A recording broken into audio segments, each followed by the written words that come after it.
The Absolute Universe is now live, and I know what you're thinking. Yeah, we know. Other people have already made videos on Absolute Batman and Wonder Woman. Why didn't you? Well, I'm sorry, crippling creator anxiety that lives within my subconscious and can only be silenced by alcohol, but I'm back with this video, and I think that's pretty good. But first, today's video is brought to you by GamerSupps. Use code KEYISSUES today to get 10% off all your favorite flavors like Goof Juice or Raw Meat, which is actually fruit flavored. GamerSupps makes great caffeinated and non caffeinated gaming supplements, but maybe you're not thirsty. Boom! Gamer Soups in chicken or beef. I just have chicken, but it's pretty good. And if it passes the rigorous taste testing of my 5-year-old, it's definitely good enough for you. So thanks again to GamerSupps for sponsoring this video, and remember to use code KEYISSUES for 10% off your GamerSupps purchase today. Before we get to Superman, I want to give you the lowdown on the Absolute Universe, as this is not the main DC universe you've come to know over the past 80 years. The Absolute Universe is a parallel universe that emerged concurrently with Earth Omega following the creation of the Infinite Frontier. Along with Earth Omega, this Elseworld is one of two poles of the expanded DC universe, and if that sounds like it was copied out of the fandom, it was just way better than what I was trying to write. Following the Absolute Power event and Amanda Waller's attempts to eradicate the metahuman population, the Justice League decided to finally band together as many heroes as possible at a newly constructed watchtower with, pun incoming, heroic levels of optimism. However, that quickly shattered. Darkseid goes on his own quest at this time, defying his universal role he had been placed with, which is essentially anti-life. He sets to building a miracle machine, or a machine capable of granting him a singular wish, any wish he wants, and then he departs searching for a higher truth in the universe. He hunts down the Spectre and using the miracle machine forces the entity to bond with him. He then attacks the Justice League, and although the League is able to defeat him by unmerging Darkseid with the Spectre, he dies and we learn that it was kind of all part of his plan.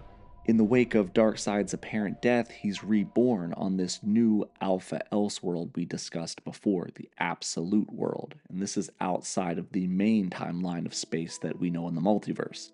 It's deduced that only someone with an abundance of tachyon particles could possibly travel to this new universe, so the newly christened Justice League member Booster Gold volunteers and travels through a portal to the new universe. However, he becomes stuck, and he learns that this is a new tainted universe, the Absolute Universe, created via the merging of Darkseid's energy. With this new universe, key heroes have twisted backgrounds. This is the story that we have so far for this Superman from the Absolute Universe. In the Absolute Universe, Krypton was less of a utopia and more closely resembled a class-based capitalistic society. The ruling class is often seen as the bourgeoisie, the owners of capital, industry, and the means of production. In these societies, the ruling class holds economic power, which in turn grants them political influence. The working class, or proletariat, is typically responsible for producing goods and services, but has less control over the economy or political decisions. On Krypton, the planet was ruled by cities, and within those cities they had a hierarchical system. The clerics of the Science Guild were the ruling class, or the highest position you could obtain in the best quality of life. On the bottom rung of this ladder was the Labor Guild, who often did unskilled labor and held positions that carried significantly more inherent danger. Within Kryptonian society, you were required by law to wear the crest of the guild your family belonged to. However, even within these lower, ranked guilds like the Labor Guild, they still wore their crest with pride. Specifically, the Labor Guild wore their crest referring to themselves as the People of Steel, or the L's. Superman's parents were both part of the Labor Guild, however both were incredibly brilliant and at one point had opportunities for significantly better lives. Laura Larvan lost her chance at a better life in the ruling class when she dared to question Krypton's lack of funding for interstellar travel, colonization, and exploration. Jor-El was also set to be a member of the Science Guild, but after graduating, he gave a condemning speech on environmental recklessness within the planet, and he lost that opportunity and was blacklisted. Lara ended up becoming a farmer and gifted mechanic, and Jor-El worked as the geological engineer and supervisor within some of the mines of Krypton. Jor-El became aware that the planet was becoming more and more unstable from the reckless mining of the planet's natural resources, narrowly surviving an explosion within one of the mines. When he returned home, he explained the situation to his wife and calls out for his son Clark. The first major difference here is that Clark is already in his adolescence and still living on Krypton. His exact age is unclear, but it looks like at this point in time, Clark never crash-landed on Earth and certainly wasn't raised on the Kent farm as it's shown abandoned and dilapidated. Now, at this point, this is all we know about Clark's backstory. However, we do know that in the somewhat near future, about a decade later, Clark is on Earth, living in Brazil. Clark acts as somewhat of a silent protector across the globe. Similar to his homeworld, Clark tracks and witnesses poor miners in a Brazilian favela who are being made to mine diamonds in unsafe working conditions. Under the cover of night, Clark goes in, mines them himself, and turns the minerals into diamonds using his immense strength. This leads to the workers returning to the surface with the processed jewels much faster than they normally would, which alerts security forces, the peacekeepers, immediately questioning how they completed the work so quickly.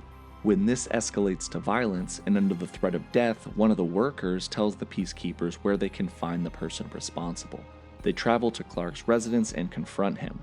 However, Clark was in the process of charging his sun-based powers and had not come close to finishing this yet. It appears that this version of Superman's powers, much like regular Superman, require that his powers be charged by the sun. But presumably due to the inherent atmosphere of this Earth being far darker than that of our regular Earth, presumably due to Darkseid's influence, Superman has to do this manually through a piece of Kryptonian technology that he can also communicate with to provide him data on the planet and his surroundings. Superman confronts the forces, armed with weapons far more advanced than what they should have at their disposal, forcing Clark to expel much more of his solar power than he had anticipated. While he's able to defeat them, the conflict ends with the arrival of a specialized strike team led by Lois Lane, who are attempting to apprehend him. And that is about all we know right now of Absolute Superman. Certainly an interesting take, and I'm excited to see what happens when his powers are unchained, so to speak. Additionally, the world around him is far darker, which may lead to, more of a positive in some readers' eyes. A common trope explored in the past few decades has been the idea of an evil Superman, and while this Superman is definitely not evil, only time will tell if his actions, judgment calls, and battles prove to be more similar to the Clark we know, or if they're somehow more, absolute. And that is about it for this video. I hope you guys learned a lot, and I hope this gave you enough information to check out some of the other Absolute titles that are starting to release now, so if you haven't checked anything out, now is the perfect time to go out and find them. This has been Nick with Key Issues. Thank you guys so much for watching the video. Remember to like and subscribe and do all that other crap that YouTubers ask you to do. Thanks again for watching, and remember the motto, Absolute Superman over everything.